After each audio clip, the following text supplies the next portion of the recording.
Thank you, Sydney, for this nice welcome, and thank you all for already have joined after lunch here. That is great. So I will speak I will have a presentation on a deep learning SaturnV cluster. That is an internal cluster that we are building now in Nvidia, and so I will tell a little bit how we are using it and how this is built. And the subtitle is really merge the big data and the HPC fields together, and this is what will be using this cluster for. This cluster is an AI cluster, so artificial intelligence cluster, and but we will of course use it for HPC applications as well. And so I will talk a little bit how we try to merge these different fields together. So why it is important to merge?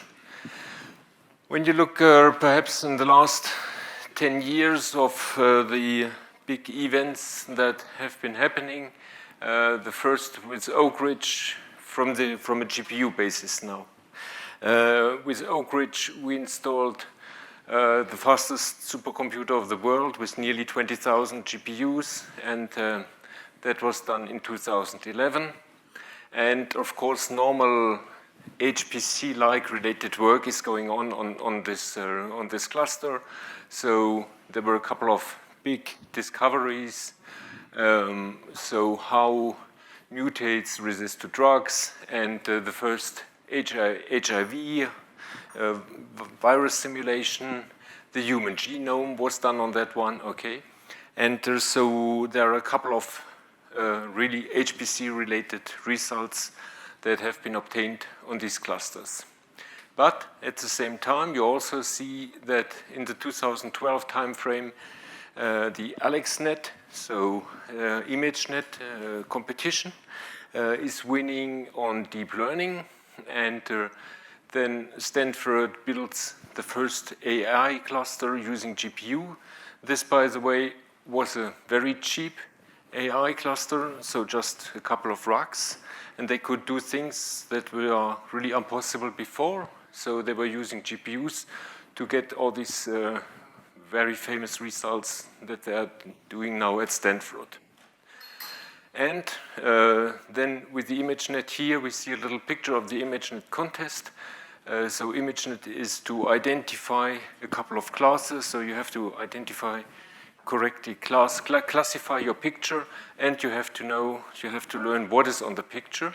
And here in 2015, we see that Google, or the Google results, outperform human precision. So today, deep learning is better than human precision on the ImageNet. And in 2016, we had another major challenge, that was that deep learning could beat the world best Go champion. Okay, so deep learning was able to learn Go, and that was done with Google DeepMind.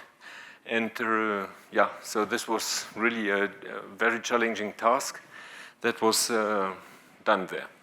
Okay, so we have all this mixture now between deep learning driven success stories and the typical HPC success stories. And also Andrew Nag, formerly Baidu, so he is also pushing this vision that these two fields really have to merge. So deep learning has to become the next step in the HPC. So they have to benefit from each other. Okay, so this is what Andrew Nag is pushing also. And you see here these different design expertise. So there's, of course, the neural network design expertise that is local to the field. Then we have our HPC design expertise. You must, of course, when you treat images, videos, and so on, you must have all these image and video recognition expertise as well. And it is also necessary to have the GPU programming expertise. So this is a little bit the different things that we are pushing for. Now let us look a little bit on how the typical HPC field looks like. So we have generally a small data input here. We have a huge compute part. We need huge storage. And the HPC parallel simulation generally produces a huge data output that can be then used for discovery or prediction. And it is generally to create data. So in HPC, we create data. When you look at the big data compute, it is, so there is a really big data is input. So data is huge in big data, okay? There is also a big compute, a big storage. So this is generally less than what we do in HPC, but it is getting bigger. Then these were run on these hyperscale clusters or hyperscale-enabled clusters. And at the end, the output is very small, okay? So you have tons of data, and what you're interested in is just, for example, this morning we had this example of an engine, an aircraft engine. Do I have to repair it? Yes or no, okay? So we get thousands of sensors, thousands of readings, thousands of inputs, and at the end, the output is really small. Do I have to repair it? Yes or no? And so to analyze the data, we will get, so from this data, so we get the insight into this data, and we get the autonomy. So we have here similar engines for the compute, and also what DK Panda was talking on this morning, so how these different stacks can be used together. So now let us look here a little bit about this, why all this excitement again. So here we see a stack of images, okay? And today, the neural networks are not only able to see what is on the pictures, but to give a verbal description with correct phrases and so on. They have learned all this.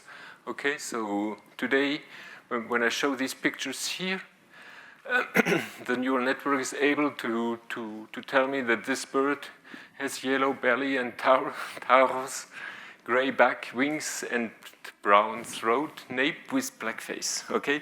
So this is all learned by neural networks. So they learn what is on the picture, and then, of course, to formulate a correct grammatical sentence.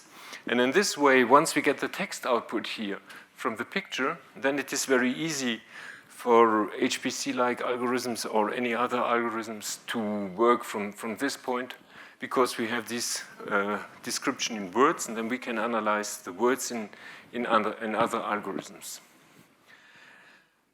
And also what is important here is, for example, with ImageNet, I already explained it, so this superhuman accuracy, this is not only obtained in ImageNet. You take any deep learning approach, you very quickly become better than human.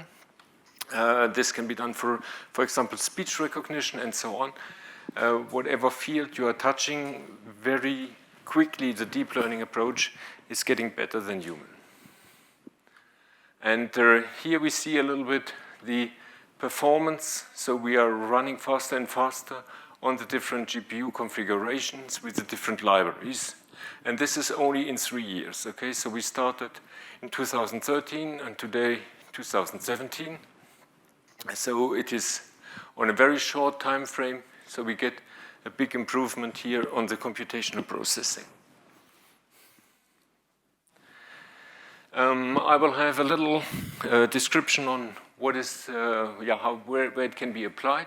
So of course you can apply it in the internet and in the cloud for all image and speech related tasks. So they can recognize speech, they can analyze images, they can do scene detection. So all these things are very well done with deep learning. Of course, it can be used in medicine and biology. Medicine and biology will not replace the doctor, but it may point the doctor's attention to certain things that are not normal in the, in all the, for example, in all these X-rays and all these things that you are getting. Oops. Media and entertainment, this is what we have seen before for the video captioning, security and defense. all face recognition related tasks, and of course the whole automotive with self-driving cars would not be possible without deep learning.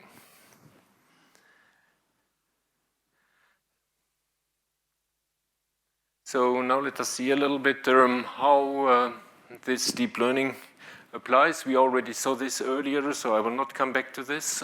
So machine learning is deep learning is part of neural networks that are part of machine learning. We have seen this in a very similar slide this morning already. And the idea is now that you can train these networks. Here, for example, to do a stapler extraction. So you can train it on stapler extraction, but if you want to train it tomorrow on orange or tomato detection, you just retrain it instead of staplers to recognize oranges and tomatoes. The deep neural networks is shown here.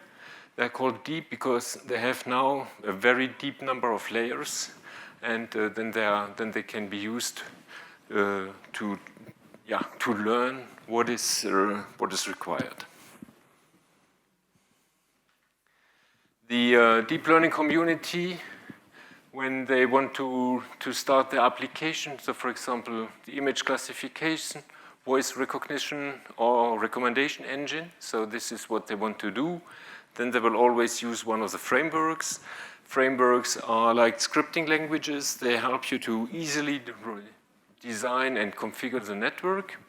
And then underneath, we provide a deep learning library that is called cuDNN, and that is doing the optimization part. So all the frameworks already run well on GPU, but by using cuDNN, you will get another 2x or even more improvement because it contains all the most used calls into these that are used in the different networks. Also, what is important here is the nickel communication library.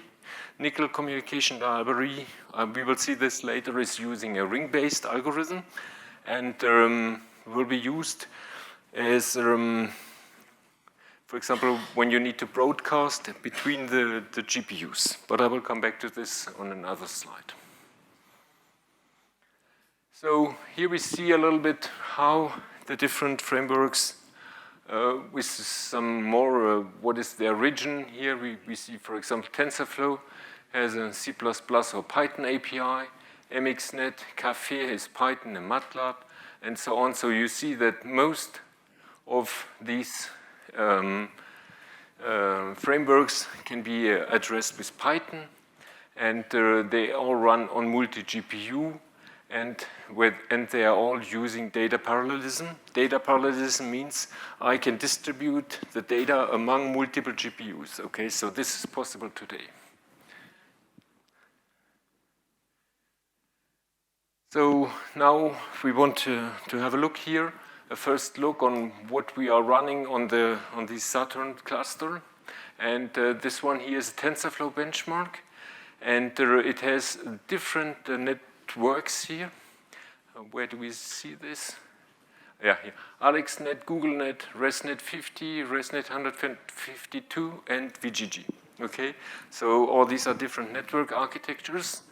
And what we see here in the first packet here, and this is obtained with 8 P100, but with PCIe. So when we use the PCIe version of the P100, we do not have NVLink. So we do not use the GPU dedicated interconnect. And here in this benchmark run, we are using now the GPU dedicated interconnect. And you see that generally the benchmarks here, so for example, for this ResNet, it has a much better speed up. For others, the speed up is not important or even less, okay? So this is this kind of research that we are pursuing now with these different libraries and with a different optimization on the Saturn cluster. And here we see a similar slide for CNTK. So CNTK, an average speed up of 1.6. Here CNTK, this framework, benefits a lot from the nickel library because we clearly improve. We get a much better speed up here when we have the NVLink option. Okay. And also what is important here to see is that we are trying then, of course, to establish a prefetching pipeline that goes from disk to these SSDs to CPU memory and to GPU memory, okay? So all this can also be implemented. This is not shown here, but this is one thing that we are working on to get these different prefetching pipeline stages into place. Café has them already enabled by default, so when you work in Café, when he sees that the first batch or one batch is finishing, he will automatically try to get the next batch into the system, okay?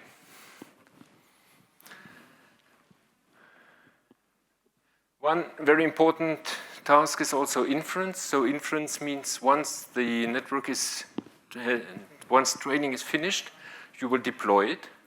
And when you run on deployment, you will have time constraints, okay? Because generally, well, of course, imagine you are in a self-driving car, so you want the network to have 30 frames per second or something like this, or 60 frames per second, real-time capability, okay?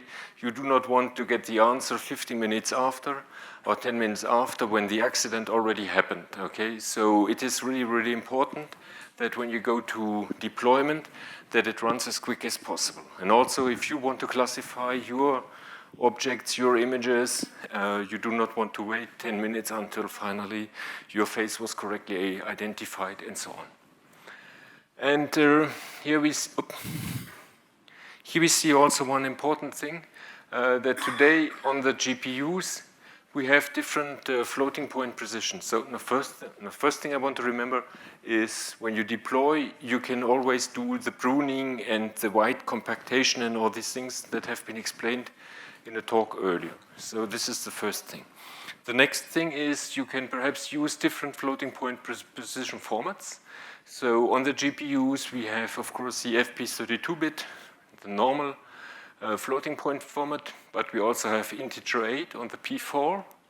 And here again, we have a FP32 and we have an FP16, so half precision, okay? So you can choose a little bit which precision you want to run the deployment on. And according to which precision is still allowable, you will get really good speed-ups when you come to deployment. Okay, so this really depends a little bit on the robustness of your network and of your training. So for training, I think everybody agrees this is done in the data center.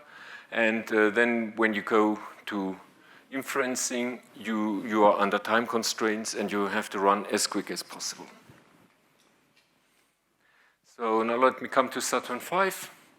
So SaturnV is built out of 125 or 124 DGX1s, so a total of 4.9 petaflops in peak and nearly 20 petaflops in FP16. And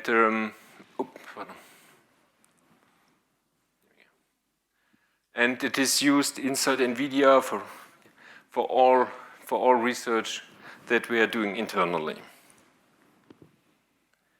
So here is the base block of the DGX1. You see that it is 2 CPUs and 8 GPUs. And not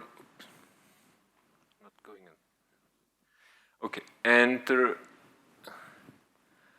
and we clustered 124 of these together. Okay, so this is a virtual image of the machine. Okay, and of course in reality it doesn't look like this.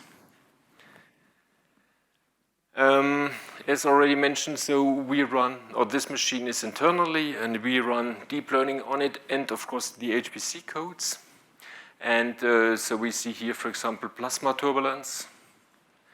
And what is different here for the deep learning codes is that because of the different frameworks, we cannot handle them very easily. So the frameworks are packed in an Nvidia Docker. Okay, so we run them as Docker images over a normal Ubuntu operating system.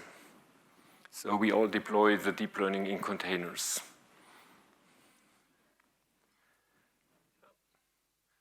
So with this system, we are reaching the green 500, so we are the best green 500.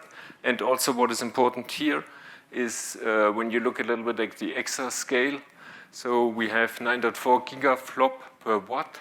That is really excellent ratio that we are getting out of this machine.